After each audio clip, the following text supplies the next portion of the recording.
కేటీఆర్ గారు ఏదో hydrogen bomb వేస్తా 48 గంటల సమయం అంటే మేమందరం కూడా ఎంత పెద్ద చప్పుడు పడుతుందో అనుకున్నాం. మీరు ఏచే బాంబుకు ఎన్ని ప్రాణాలు కోల్పోతాయో దేశం అల్ల కల్లోలమైంది అనుకుంటే చివరికి చూస్తే ఉల్లిగడ్డ బాంబు కూడా వేయకుండానే వెళ్ళిపోయినాం.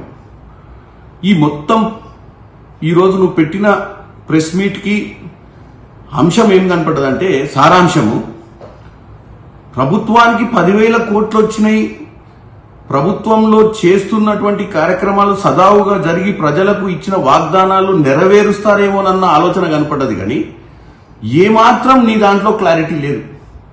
ఐసిఐసిఐ బ్యాంక్ అనేది ఏమైనా ఉడిపి ఓటలా ఏంది? ఈ మూల మీద ఎన్నో బ్యాంక్ పెట్టుకుని డబ్బులు ఇనికే వాళ్ళకి తెలియదా ఏ భూమికి ఎంత ఇవ్వాలి, ఎప్పుడు ఇవ్వాలి, ఎందుకు ఇవ్వాలి, ఏ విధంగా ఇవ్వాలి అనే నామ్స్ నువ్వు నేర్పిస్తావా? ఇవాళ తెలంగాణ ప్రజల్ని కన్ఫ్యూజ్ చేసేటట్టు నువ్వు అక్కడ నరేంద్ర మోడీ గారిని, ఫైనాన్స్ మినిస్టర్ గారిని వాళ్ళందరికీ తెలుసో తెలియదో ఇది జరిగిందని చెప్పి నేను డెఫినెట్ గా దీని మీద ఎంక్వైరీ చేయాలని చెప్పి అవసరమైతే సిబిసికి అవసరమైతే సిబిఐకి అని పొంకనాల మాటలు మాట్లాడుతున్నావు.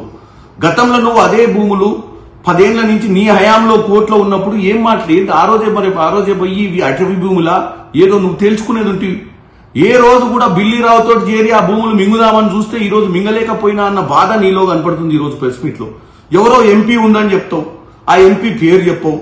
ఆ ఎంపీ పేరు ఎందుకు చెప్పవు అంటే ఆ ఎంపీని తర్వాత ఇరికిచ్చి చెప్తా అంటావు. అంటే నువ్వు ఆ చెప్పాలనుకుంది ఏదో క్లారిటీగా చెప్పాలి. ఏదో కంపెనీ పేరు చెప్తావు, ఏదో ఎంపీ పేరు చెప్తావు. తెలంగాణ ప్రజలకు ఏమర్థమైంది? ఒక బ్యాంకులో నువ్వు చెప్పినావు ఇంటి లోన్లు పెట్టినా గిన్ని సంతకాలు పెడితేనే మీకు డబ్బులు వస్తాయంటే ఐసిఐసిఐ బ్యాంకు ఇప్పుడు నువ్వు అనేది ఏంది? తెలంగాణలో ప్రజలను నువ్వు ఐసిఐసిఐ బ్యాంకు 10,000 కోట్లు కాంగ్రెస్ ప్రభుత్వం నడుపుతున్నట్టు ప్రభుత్వానికి 10,000 కోట్లు వచ్చినాయి. నాకు కడుపు మండుతుంది. నేను డెఫినెట్ గా ఈ 10,000 కోట్ల డబ్బుతోటి తెలంగాణలో జరుగుతున్న సంక్షేమ పథకాలు ఏమన్నా చేస్తే మంచి పేరు వస్తుందన్న ఆలోచన కనపడ్డది. కానీ అసలు నీలో ఈ భూమి అటవీ భూమా? ఈ భూమిని గతంలో ఒక ప్రైవేట్ కంపెనీకి ఇచ్చిన విషయం నీకు తెలిసిందే. ఆ ప్రైవేట్ కంపెనీ మీ హయాంలో 10 కోట్లు ఉన్న విషయం మీకు తెలిసిందే. మరి ఆ 10 ఏళ్ళు ఎవరిని బీకిర్రు? మీరు కూడా చుట్టుపక్కల డెవలప్మెంట్ అని మీరు సహకరించి మీరు అక్కడ రోడ్లు వేసిన విషయాన్ని కూడా మీరు మర్చిపోతున్నారు. అక్కడ అడిగి ఉందని మీరు చేసినటువంటి 10 సంవత్సరాల్లో ఈ భూమి గవర్నమెంట్ భూమా లేకపోతే అటవీ భూమా మీకు తెలియకుండానే ఈ రోజు ప్రజల్ని కన్ఫ్యూజ్ చేయడానికి ప్రెస్ మీట్ పెట్టిర్రా కేటీఆర్ గారు? మీరు కేవలం విష ప్రచారం చేయడం, కడుపులో మంట మాత్రం బ్రహ్మాండంగా కనపడ్డది. మీ 48 గంటల సమయంలో మీరు ఆలోచించి ఎట్లా ప్రభుత్వాన్ని ఎండగట్టాలి, ఎట్లా ప్రజలను తప్పుతో పట్టాలన్నది క్లియర్ గా కనపడ్డదని ఈరోజు తెలియజేస్తున్నాం.